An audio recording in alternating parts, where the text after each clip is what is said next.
जी हाँ दोस्तों, आज की इस वीडियो में हम आपको बताएंगे सेमेस्टर 3 मेजर पेपर 5 हिस्ट्री का मोस्ट एक नंबर का क्वेश्चन। टोटल 50 क्वेश्चन आपको बताएंगे, ठीक है। और मैं ये कभी दावा नहीं करूंगा दोस्तों कि ये जो मैं क्वेश्चन बता रहा हूँ इसी के अंदर आएगा। जितने भी सिलेबस में आपके टॉपिक्स पढ़ना है, जो टॉपिक्स पढ़ना है, सभी टॉपिक्स से मैं एक नंबर का क्वेश्चन यहाँ पर कवर किया हूँ, सभी टॉपिक से, ठीक है। एक भी टॉपिक्स को मैंने नहीं छोड़ा, सभी टॉपिक्स से मैंने क्वेश्चन लिया है, ठीक है। इतना आपको करके जाना है।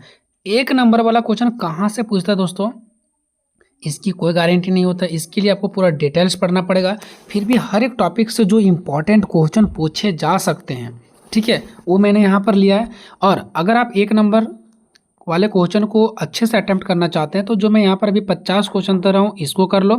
और जो प्रीवियस 2 साल का पेपर मैंने करवाया है उसमें जो एक नंबर का क्वेश्चन पूछा गया है उसको भी जाकर के आप कर लीजिए, ठीक है। जो भी ये दावा करते हैं कि हम एक नंबर का क्वेश्चन जो देंगे उसी के अंदर से आएगा, तो ये बिल्कुल गलत है, ठीक है। हम आपको जो ये सब क्वेश्चन दे रहे हैं ये सब इंपॉर्टेंट है, लेकिन दावा नहीं किया जा सकता कि पाँचों का पाँचों इसी के अंदर से आएगा, ठीक है। देखो, हर एक टॉपिक से ले रहे हैं। पहला प्लासी का प्रसिद्ध युद्ध किस वर्ष और किस तिथि को लड़ा गया था? तो 23 जून 1757 को। अब हम लोग आगे देखेंगे दोस्तों, प्लासी के युद्ध के समय बंगाल का नवाब कौन था जिसे अंग्रेज ने पराजित किया था? तो सिराजुद्दौला था। तीसरा, प्लासी के युद्ध में ब्रिटिश ईस्ट इंडिया कंपनी की सेना का नेतृत्व किसने किया था? तो रॉबर्ट क्लाइव ने किया था, ठीक है, रॉबर्ट क्लाइव ने। नेक्स्ट है, बक्सर का ऐतिहासिक युद्ध किस वर्ष लड़ा गया था? 22 अक्टूबर 1764 को। नेक्स्ट है, बक्सर के युद्ध में ब्रिटिश सेना का कमान किसके हाथों में था? तो हेक्टर मुनरो के हाथों में था। आपको अगर पीडीएफ लेना तो आपको व्हाट्सएप ग्रुप ज्वाइन करना, डिस्क्रिप्शन में लिंक है, वहाँ पर मैं भेज दूंगा, ठीक है। नेक्स्ट है दोस्तों, बक्सर की युद्ध हो गया। बक्सर के युद्ध के समय बंगाल का नवाब कौन था? मीर कासिम था, ठीक है। नेक्स्ट है 7 नंबर, बक्सर की युद्ध के बाद वर्ष 1765 में कौन सी प्रसिद्ध संधि हुई थी? तो इलाहाबाद की संधि। 8वां है, बंगाल में द्वैध शासन की शुरुआत किस गवर्नर ने किया था? तो रॉबर्ट क्लाइव ने 1765 में। अब देखते हैं दूसरा टॉपिक, ब्रिटिश शासन का विस्तार, मराठा, मैसूर, अवध और सिख संबंध, ये सब जो दूसरा टॉपिक्स आपका, इससे एक नंबर का क्वेश्चन। पहला यहाँ पर 9 नंबर है, प्रथम आंग्ल मराठा युद्ध किस संधि के साथ समाप्त हुआ था? तो सालाबाई की संधि 1782 के साथ।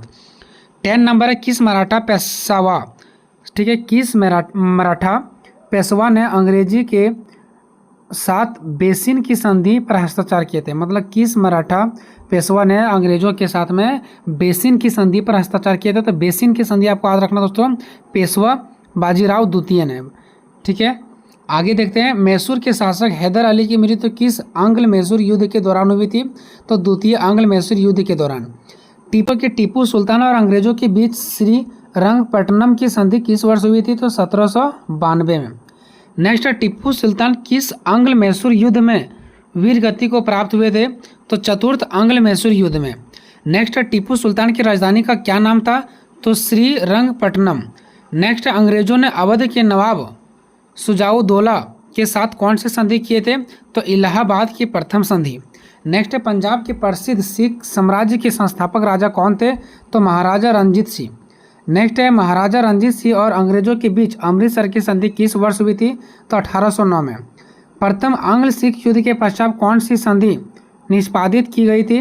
तो लाहौर की संधि। नेक्स्ट है, किस सिख युद्ध के बाद पंजाब का पूर्ण रूप से ब्रिटिश साम्राज्य में विलय कर दिया गया था? तो द्वितीय आंग्ल सिख युद्ध के बाद।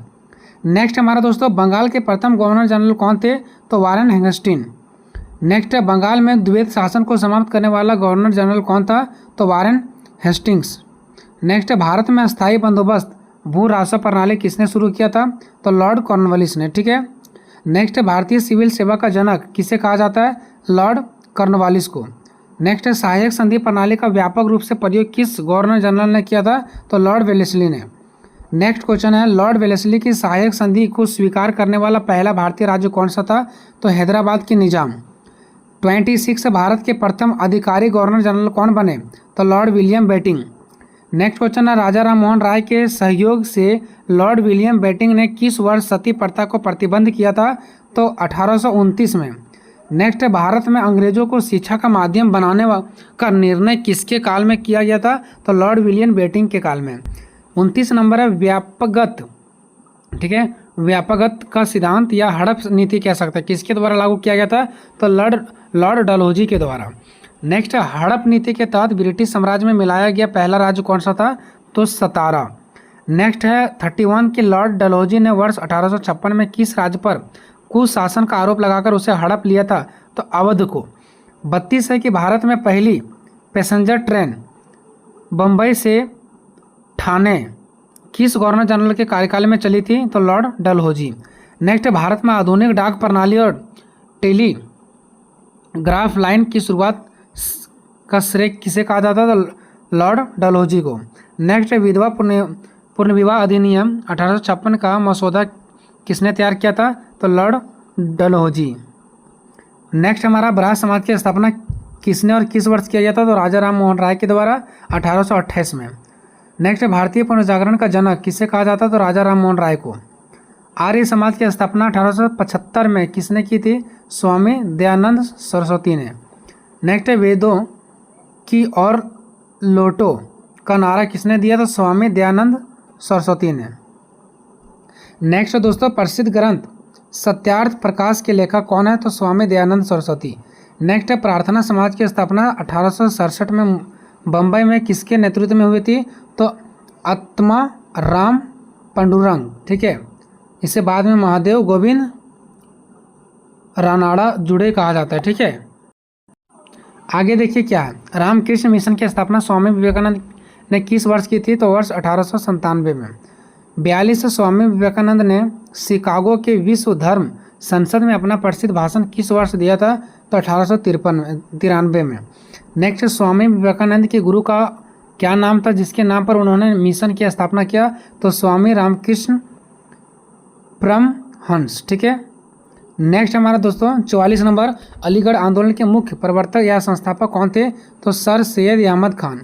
नेक्स्ट है सर सैयद अहमद खान ने वर्ष 1875 में अलीगढ़ में किस कॉलेज की स्थापना किए थे, तो मोहम्मद एंग्लो ओरिएंटल कॉलेज, जिसे बाद में अलीगढ़ मुस्लिम विश्वविद्यालय बना। नेक्स्ट है सर सैयद अहमद खान द्वारा विचारों के प्रसार के लिए प्रकाशित प्रसिद्ध पत्रिका का क्या नाम था, तो तहजीब उल अखलाक, ठीक है। नेक्स्ट है देवबंद आंदोलन की शुरुआत उत्तर प्रदेश में किस वर्ष हुई थी, तो 1866 में।